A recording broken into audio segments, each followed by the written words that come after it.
तेरा ए जामिया उम्मे हबीबा फैज़ जारी है, कलामे पाक की तकमील और ख़त्मे बुखारी है। तेरी उस सूफ़े नबवी से एक मज़बूत निस्बत है।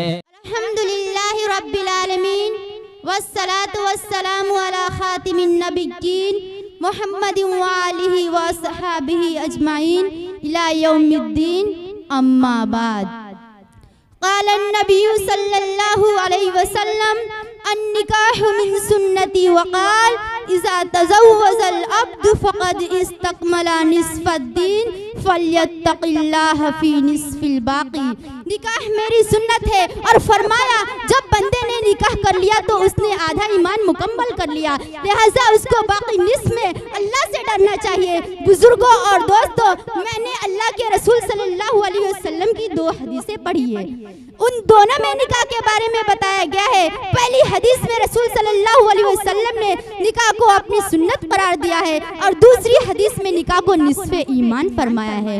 निकाह की अहमियत और फजीलत के लिए इतना काफी है कि निकाह अंबिया की सुन्नत है, और कुरानी आयात से भी उसका सबूत मिलता है। सूरह रात में इरशाद रब्बानी है, वलक़द अरसलना रसूलन मिन क़ब्लिक वजअलना लहुम अज़वाजन व ज़ुर्रिया।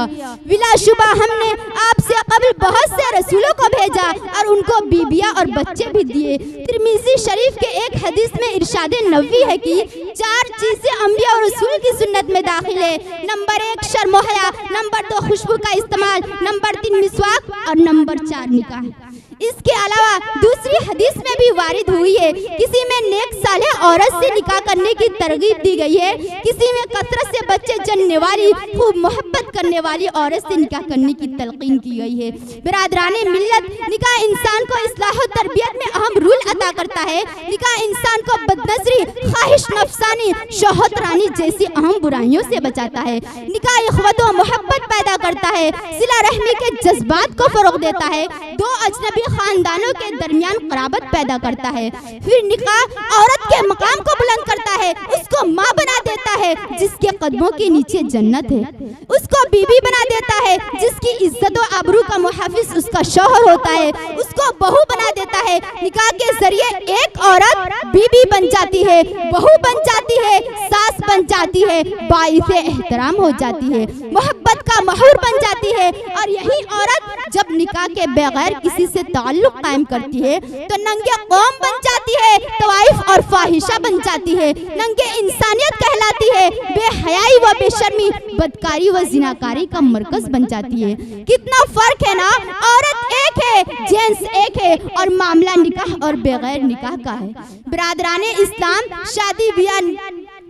शादी बिया को इस निफ से ईमान फरमाया है, और नौजवानों को शादी करने की तरगीब दी गई है ताकि वह होशकारी से महफूज रहे, बदनजरी से महफूज रहे, जिनाकारी से महफूज रहे, गुनाहों से दूर रहे, मासियतों से इज्तनाब करे। इसलिए कि शैतान इंसानी फितरत से वाकिफ है, शहवानी जज्बात से आगाह है। वह औरतों के जरिए मर्दों को गुमराह कर देता है, उनको जिनाकारी व बदकारी में मुब्तला कर देता है, इस्लामी उसूलों क़वाइद के खिलाफ वर्जी करवाता है, खुदा व रसूल की नाफरमानियां करवाता है, और इंसान अपनी नफसानी व शहवानी ख्वाहिश के दबाव में हर जुर्म कर गुजरता है। जज्बात के शिद्दत से मगलूब होकर वह हैवानात के हद में दाखिल हो जाता है।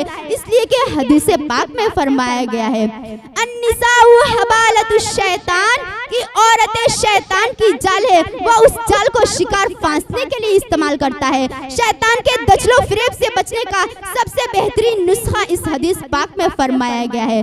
जैसा कि अल्लाह के रसूल सल्लल्लाहु अलैहि वसल्लम का इरशाद पाक है, ऐ नौजवानों की जमात, तुम में से जिसको निकाह व शादी करने की कुदरत हो वह निकाह करे। इसलिए कि शादी निगाहों को झुकाने वाली है, यानी बदनजरी से महफूज रखती है, यानी बदकारी से महफूज रखती है, और जिसको कुदरत ना हो वह रोजा रखे, क्योंकि रोजा ख्वाहिशात को तोड़ देता है। बुजुर्गों और दोस्तों, आपने निकाह और शादी ब्याह की फजीलत और अहमियत के बारे में थोड़ा बहुत जान लिया।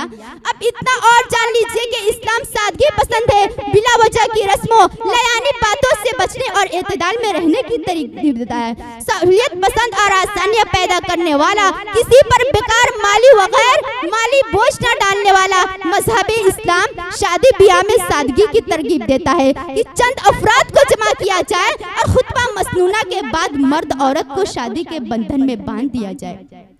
एजाबो कबूल हो और बस हाँ, अगर शौहर की इस्तात में हो तो दावते वलीमा करे, वरना यह भी जरूरी नहीं शादी के बाद बीबी अपने शौहर के घर रहने लगे, उसका तमाम जायज खर्च शौहर के जिम्मा है। निकाह की इस्लामी रस्म कितनी है कि निकाह का ऐलान करवाया जाए, और ऐलान का बेहतरीन तरीका यह है कि मस्जिद में निकाह हो।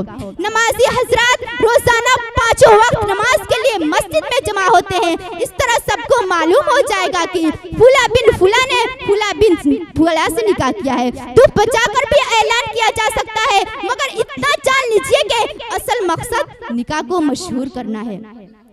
तिरमिज़ी शरीफ की रिवायत है कि निकाह का ऐलान करो, निकाह मस्जिद में करो, धूप बजाकर भी ऐलान किया जा सकता है। सामईन कराम, अब हम जरा अपने अपने गिरहबान में मुंह डालकर देखें, अपने हालात का जायजा ले। हमने शादी ब्याह को क्या बना दिया है? हमारे जमाने की शादियाँ, हमारे माशरे का निकाह हकीकत में निकाह नहीं बल्कि इंसानियत की तस्लील है, कारोबार है, तिजारत है, नामो नमूद है, तमाशा है, नुमाइश है, रियाकारी है। हमने जहेज की लानत इख्तियार की है। शादी ब्याह के नाम पर मुशरिकाना रस्में अंजाम देते हैं, औरत को फरोख्त करते हैं, लड़कों को नीलाम करते हैं। हमारी शादियाँ मोहब्बत का जरिया नहीं, अदावत का बायस बन गई है, हिर्सो तमा कमीनापन की अलामत बन गई है। भाइयों, जहेज के नाम पर, तिलक के नाम पर शादी ब्याह में जो खुराफात और मुशरिकाना रस्में राइज हो गई है, वो खालिस गैरवाना रस्में है। इस्लाम से इसका कोई ताल्लुक नहीं, मगर जहेज लेने वाले और देने वाले जहेज को सुन्नत कहते हैं। रसूल खुदा सल्लल्लाहु अलैहि वसल्लम के सुन्नत के नाम पर अपनी होशकारी को छुपाते हैं और कहते हैं कि अल्लाह के रसूल सल्लल्लाहु अलैहि वसल्लम ने अपनी प्यारी साहबजादी हजरत फातिमा रज़ियल्लाहु ताला अन्हा को चक्की, गद्दा, तकिया, पलंग, मशकिज़ा और मटका अता किया था, मगर जहेज को सुन्नत रसूल कहने वालों को इस सुन्नत की हकीकत मालूम नहीं है। आपने जो कुछ हजरत फातिमा रज़ियल्लाहु ताला अन्हा को दिया था, वो अपनी तरफ से नहीं दिया था, बल्कि हजरत अली करमुल्लाह वजहू के माल से दिया था, यानी शौहर का माल था। बीबी के लिए इसी से सामान खरीदा गया था। हुजूर सल्लल्लाहु अलैहि वसल्लम ने हजरत अली करमुल्लाह वजहू की परवरिश की, उनके सरपरस्त और कफील थे।